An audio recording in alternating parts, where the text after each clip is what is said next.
Greetings all. Welcome to Aquarian Diary. I'm your host, John Irving. It is October 15th, 2024. Today, I want to talk about something that has actually been on my to-do list for a few months. And it again came to my mind over the past few days, and I thought, well, I really should do this. It is going to be specifically geared towards Sagittarians, and I don't normally just focus on one sign, but I think in this case it's warranted. I'm a Sagittarian myself, and what I want to talk about has had a profound effect on me, and based on comments from people, it has for others as well. And I thought I would offer my perspective on this and the timeline involved, in case that's helpful to other Sagittarians.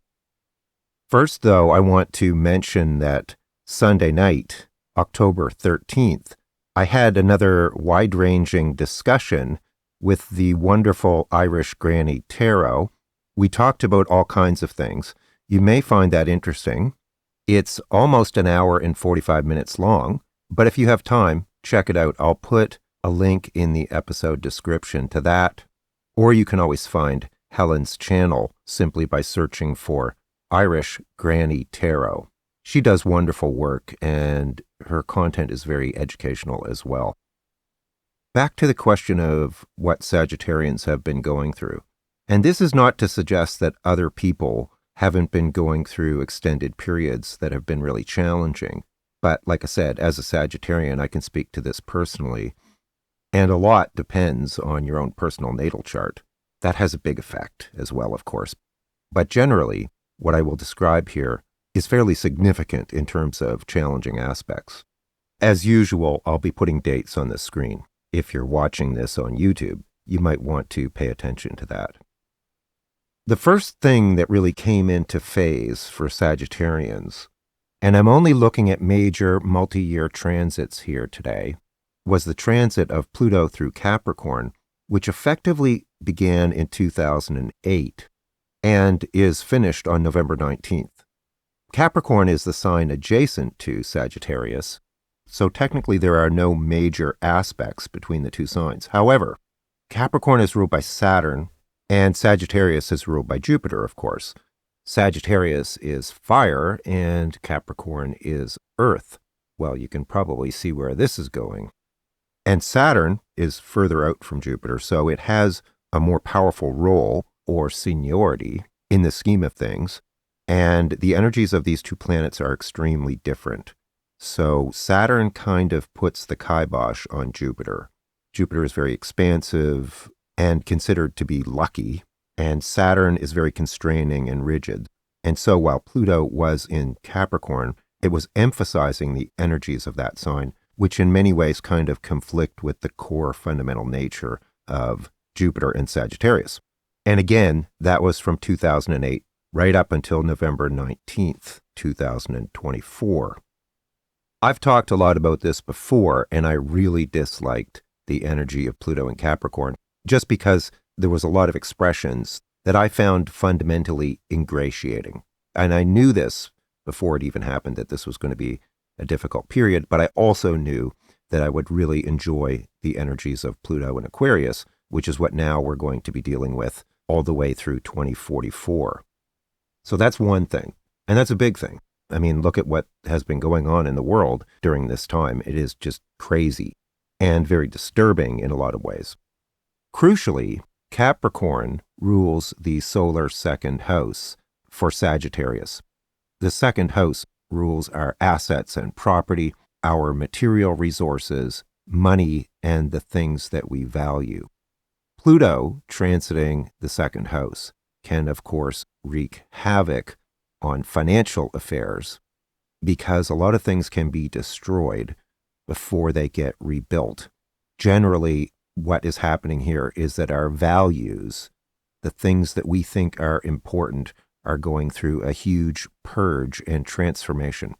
And there's a lot of destruction with Pluto when it moves through these areas. Of course, the second house also opposes the eighth, which is another money house, The 8th is more the resources and interactions with other people or outside institutions or agencies, things like banks, people that we borrow money from or who invest in us, that kind of thing, at least on a financial level. And the 2nd house squares the 11th and the 5th, social groups and networks, and our sense of creativity and things that deal with children and stuff like that.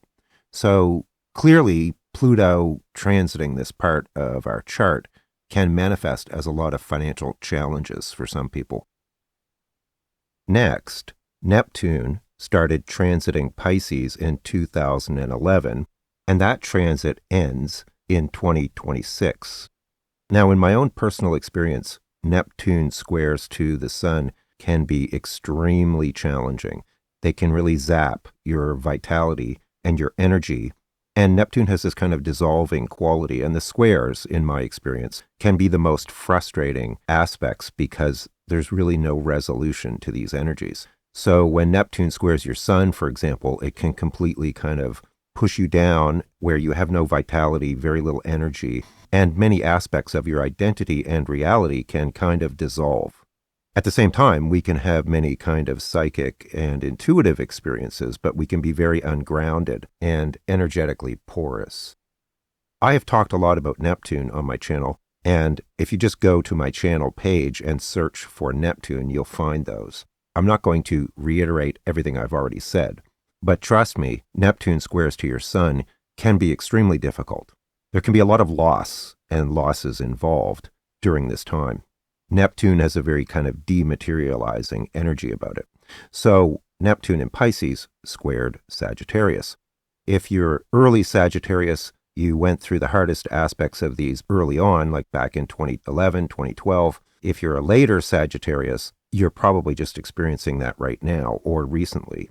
But this transit of Neptune square the Sun is probably grossly underestimated. For the most part, it's my impression that people just underestimate how hard of a transit that actually is. So now we got Pluto in Capricorn, and we got Neptune squaring Sagittarius, both for many years. The solar 4th house of Sagittarius is ruled by Pisces.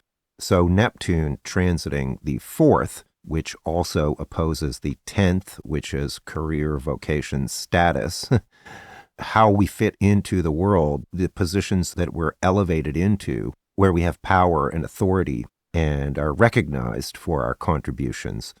The 4th house is critically important because it's foundational. If we don't have a solid foundation, which is our home, our literal home, and our home environment and the people that are in our immediate home environment, those who are really close to us. It also covers our family, either the one we grew up with or the one that we create. And so Neptune, with this kind of dissolving, non-materialistic energy, this very spiritual energy, can really dissolve a lot of our foundations. And if we don't have a solid foundation in the world, it's really hard to do a lot of things. If we don't feel secure and safe, it's very hard to go out, for example, and start a business or have a career or whatever. And again, like I said, Neptune in the 4th would be opposing the career house for Sagittarius. So I already talked about Pluto transiting the 2nd. That's really hard. That's a tough transit because, in three-dimensional reality, we need material resources and financial security to feel comfortable and safe. And at the same time, we now have Neptune transiting our 4th, which is dissolving our foundations, our safe place, the place where we go at the end of the day and we close the door and we feel secure and safe. Two very, very challenging things going on there at the same time. That's a lot. More recently, Saturn entered Pisces in early 2023 through early 2026. Now, there's some breaks because of retrogrades, but generally 2023, 2026. Saturn square your Sun is also a very challenging aspect. This is where we can feel blocked, as if forces outside of ourselves are constraining or limiting us, that we can't move forward or we're stuck. Or we have to deal with very pragmatic, mundane things that are constantly stopping us from doing what we want to do. It's an extremely frustrating aspect. So again, depending on what degree in Sagittarius your sun is, will affect when these energies are most intense. You definitely will feel this within a 2-degree orb, and probably even 5 degrees or more. However, to some extent, the whole time that Saturn is in Pisces, the energies are squaring the sign of Sagittarius. Saturn transiting the 4th can really bring a lot of attention and focus onto issues that deal with our home and home environment and our foundations, as I talked about with Neptune transiting the 4th. So the solar 4th of Sagittarius now has Neptune and Saturn in it, and Saturn is extremely practical and pragmatic. You can think of it as tough love, and it can represent as challenges or things that we have to get really real about and put a lot of effort into that pertain to our home or home environment. And if they're not on a solid foundation, Saturn will make us very clearly aware of that. And this isn't necessarily pleasant because Saturn is not about fun. It's usually about hard work and dedication and concentration and not getting rewards quickly or easily. It takes a lot of time and effort with Saturn and concentration and diligence and so forth. It can be exhausting because we have to keep our nose to the grindstone for a very long time, and sometimes we don't see results for a very long time either. Also, Chiron transited Pisces from 2010 through 2019, give or take because of retrogrades. That also can be kind of a challenging aspect. So Chiron would have squared Sagittarius Sun at some point during that period. And those energies are square the whole time, really, to a degree, between Pisces and Sag.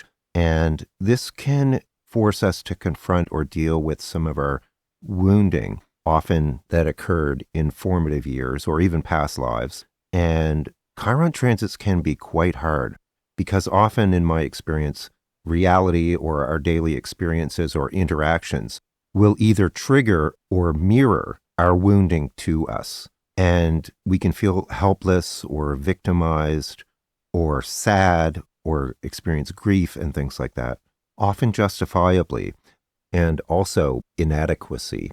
But still, it can be kind of a challenging emotional experience to go through. It's never pleasant to muck around with our core wounding, but that's what Chiron tends to do.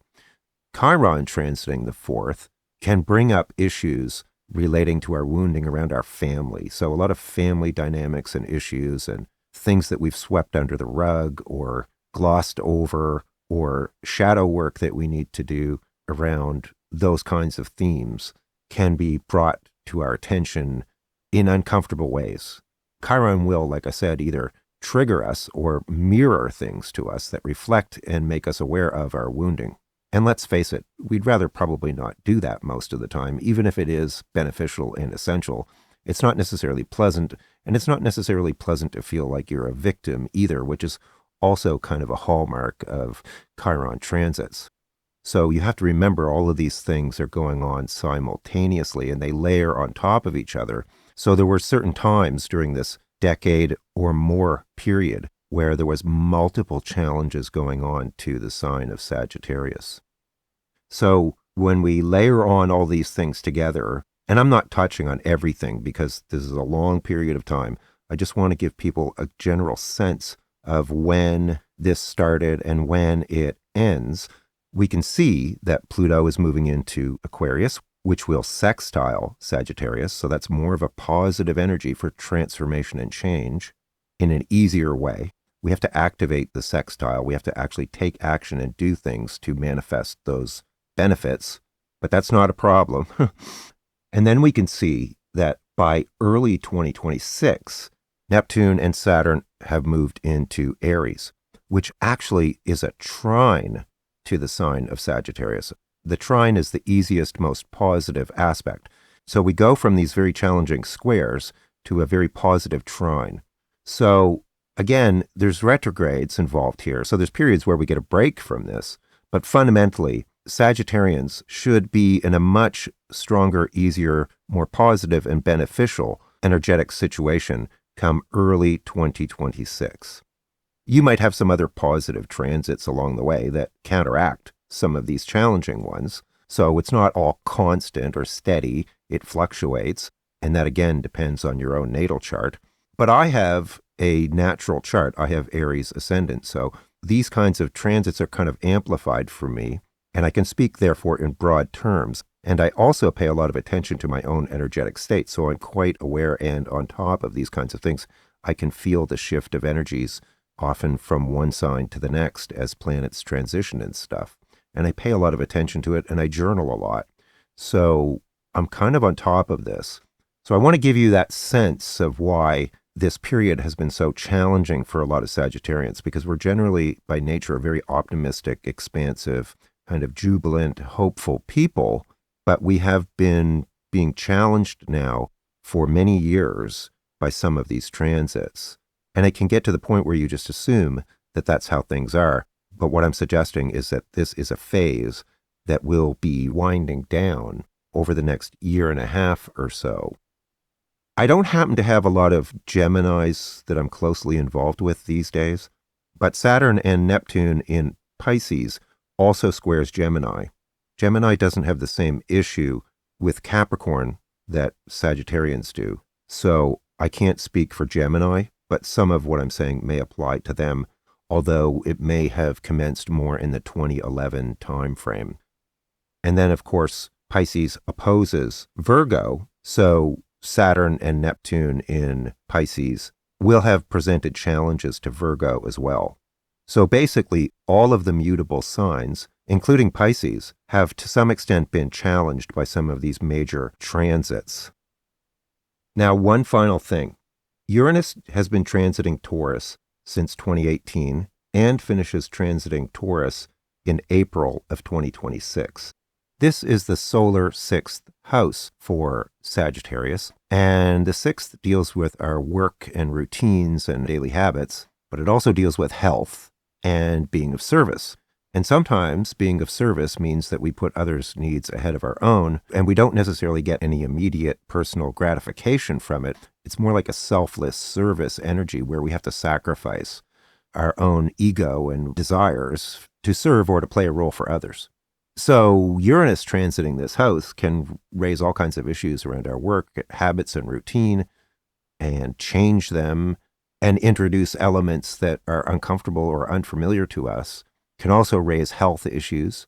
And we can find ourselves in weird situations where we feel like we're just sacrificing ourselves all the time. The sixth house has a quality of breaking down the ego, which is not too bad in small quantities, but if it goes on for a very long time, it can feel exhausting. Anybody who works in healthcare, for example, is very much aware of this. Uranus is then going to transit Gemini from 2025 until 2033. And Gemini opposes Sagittarius. So during this time, 2025 to 2023, Sagittarians are going to be opposed by Uranus. And that can manifest as very sudden and dramatic shifts or changes in your life or your life experience or your life circumstances that are virtually unpredictable. We can never foresee precisely what changes Uranus is going to bring about. But the benefit to this is that if you've been in a situation where you feel stuck or things have become stagnant for a long time, which a lot of people experience, Uranus can really shake things up and break them, which results in you gaining more freedom. Even though these events can sometimes be quite dramatic and even sometimes a bit traumatic, the benefit is that you get liberated. Or maybe you've been repressing certain feelings or desires or needs, and you won't be able to repress those energies any longer when Uranus opposes your sun, for example. You will need to express your own unique identity and liberate yourself from anything that is confining, restricting, habitual, but not beneficial, that kind of thing. So again, it depends on the degree of your sun. Obviously, early Sag suns are going to be opposed by Uranus in the early stages of this transit, and later Sagittarians later on. That has to be calculated. That's why people consult astrologers like me, and you can book an appointment if you wish. But I can assure you that that whole time period will bring about very major changes for Sagittarians. They don't always have to be negative. They can be positive, but one thing is for sure, change will be in the cards. When Uranus transits Gemini, that is Sagittarius' 7th solar house. And the 7th deals with our important, significant relationships. Typically, it is those that we are partnered with romantically. So it would be like your wife or a girlfriend or boyfriend or husband, somebody that you are committed to usually. It's usually an exclusive kind of energy, and it's usually a serious relationship as opposed to one that is more lighthearted. And when Uranus goes through the 7th, it can really shake things up in the relationship department. You can sometimes end up with people who are very different from you that you wouldn't normally be attracted to or involved with, or it can completely shake things up with committed relationships and end those that no longer serve you or that are holding you back or that have become stagnant or pointless or meaningless. And for those who are familiar or comfortable with having really stable, predictable relationships, this can be a hard transit. If somebody is in a relationship that has dragged on for a long time, that has lost meaning and reward, often when Uranus transits the 7th, that relationship will end. And the other side of the coin, like I said, is that we can enter into situations or kinds of relationships that are very different or unusual from what we're familiar with. Like it could be somebody that's just very different from you, or it could even be the nature of the relationship is very weird, or it could just be somebody who's very culturally different from you and what you're familiar with. Uranus likes to have a lot of freedom. It doesn't like to be constrained or limited. So sometimes even when Uranus goes through the 7th, people can explore things like polyamory or something like that, or open relationships where they have multiple different people that they're connected to. I'm not saying that's typical. I'm just using that as an example. Don't necessarily expect that, but Sag is going to go through an extended period where the relationship part of their life, if they have one, is going to probably be unusual or different from what they're familiar with. And of course, like I've already said, the 7th opposes the 1st, so Uranus is opposing the sun of Sagittarius and squaring the 10th and the 4th. So by this point, we've got away from Pluto in the 2nd, Neptune and Saturn in the 4th, and Chiron in the 4th. And now the emphasis in terms of a lot of fairly radical change is going to shift to the 7th, as I have just described. But at the same time, we will be having Saturn and Neptune trining our suns. And Saturn can strengthen and solidify things, and Neptune can be extremely inspiring and enlightening. And if you're a spiritual person, Neptune trine Sun can be phenomenal. So I'm actually very much looking forward to that. I'm an early Sag. Even when Neptune is at the late degrees of Pisces, it will still be forming a trine to my Sun within a reasonably tight orb. Actually, I already felt it a bit in 2024, and it was wonderful. Plus, like I said, Pluto in Aquarius is sextiling Sagittarius, and Aquarius is an air sign, Sag is fire, so these energies are compatible. And the sextile is a very supportive aspect, and this speaks to positive regeneration and empowerment and upliftment, positive expression of power, if used wisely. I know this is a lot to try and absorb all at once, especially if you're a novice or casually interested in astrology, and this is one of the reasons why for me to take on producing an episode like this is not a trivial thing, because it's very multidimensional and there's a lot of moving parts. Often if you follow astrology, people will tend to focus on one thing at a time, whereas in reality it's very holistic. Plus, as I've said, a lot depends on your own natal chart, which introduces a whole bunch of other dimensions to this as well. So it's not as clear-cut or simple as is often presented. It's way deeper. So again, if you want to look at this from a more detailed perspective, consider booking an appointment and I can go through some of these things for you with more precision, taking into account your ascendant, your midheaven, your other planetary positions, and so forth. I'm speaking here, of course, in very general terms. But there you go. That's just kind of like a quick overview of why, if you're a Sag and you've felt challenged for a long time, this might explain some of it. And again, There's a lot more detail in the dates in the graphics that you'll see on the screen. So you might want to watch this again, make notes, that kind of thing. Once again, you'll find the link to the discussion I had with Irish Granny in the episode description, and I hope you found this helpful. For more detail, check the episode description for other episodes or articles that are related or that I mentioned. And if you're interested in a reading with me, I'll put a link to that as well. I have a 15% off special on currently. Many sincere thanks to everyone who supports me, especially my YouTube members and astrology clients. Thank you very much. Take care, all the best, and I'll talk to you again soon. Bye for now.